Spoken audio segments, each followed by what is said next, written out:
Hello friends, and welcome back. In our video today, we discuss about a subject that has recently ignited debates and garnered criticism: the emergency houses constructed by the popular Afghan singer Farhad Darya for the villages affected by the Herat earthquake. Our video aims to explore the reasons behind the public's criticism and controversy surrounding these emergency houses. Renowned Afghan artist and vocalist Farhad Darya recently announced the inauguration of 37 emergency shelters in Sanjab Wardak village, Herat province, on his social media.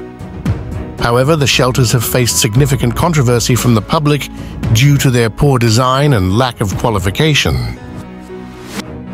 Mr. Darya wrote that, following a severe earthquake in the northwest of Herat city in October 2023, $69,100 in collected funds was allocated to build 37 emergency shelters in Sanjab Wardak village.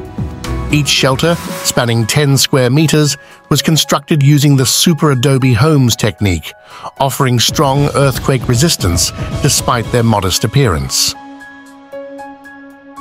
Meanwhile, Mr. Darya's initiative received a warm welcome from his supporters, who deeply appreciated his efforts to assist those in need during the harsh winter and dire humanitarian crisis.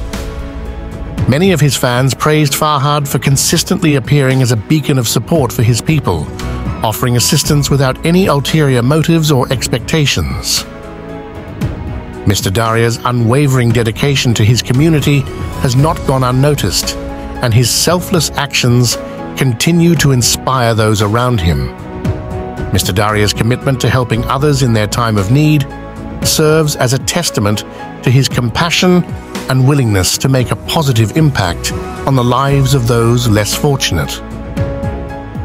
One of his fans, Nizam Rezaei, wrote, "The real worth of this modest mud brick house is only evident to those who've endured its shelter during harsh winter nights.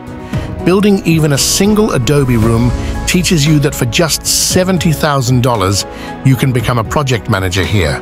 Labor isn't free, materials aren't free, and transportation has its costs." Let's applaud people like Farhad Darya, as in the world of construction, each brick stacked comes with a price. On the other hand, the initiative faced several criticisms. One of the critics, Ali Rafat, responded to the Darya post on social media and said, "Mr. Darya, these shelters are not suitable. There are no windows, no ventilation, no bathroom, and it doesn't even have a kitchen." He continues advising Mr. Darya, "You could have considered an alternative design. Be a bit more receptive to criticism. And honestly, for the money you spent, something better could have been built." He added, "Even if someone hasn't experienced an earthquake, being inside this house can weaken one's spirit and make them feel depressed." Meanwhile, another critic, Kanuddin Amiri, said, "You have undoubtedly demonstrated your sense of patriotism and kindness up to this day, and there is no doubt about it. However, Mr. Darya, with $70,000, might not be a lot of money for building a settlement and assisting earthquake victims, but wasn't expected to come and build temporary houses. Instead of doing that, you could have built 10 standard and equipped houses and distributed them to 10 families. It would have been better than these emergency houses."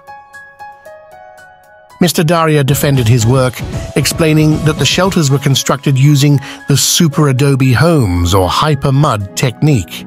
Despite their modest appearance, they offer strong earthquake resistance and withstand extreme temperatures. This innovative approach has proven successful in earthquake-prone countries like Chile, Nepal, Turkey, Iran, and more, making them a safer choice than tents or containers in the challenging conditions of northwestern Herat province.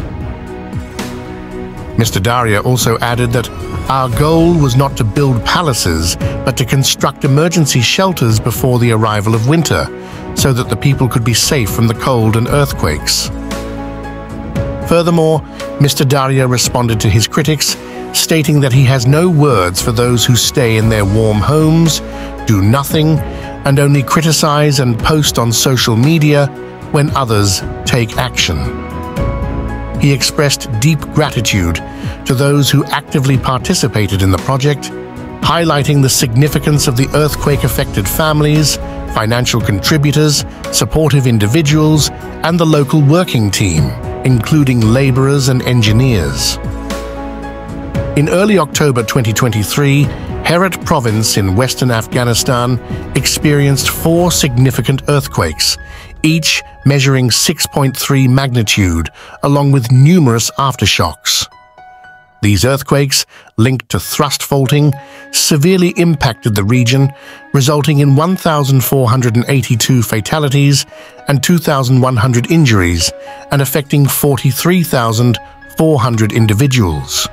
These earthquakes occurred amid an ongoing humanitarian crisis following the Taliban's takeover in 2021. Aid organizations, already facing funding challenges, appealed for donations, including UNICEF and the Red Cross. International groups and countries mobilized to provide rescue and relief, while hospitals struggled to handle the injured and lacked vital equipment. Furthermore, the earthquakes left thousands of people homeless as Afghanistan entered the winter season, exacerbating the existing challenges in the country. The disasters highlighted the urgent need for humanitarian aid and support in a nation grappling with multiple crises.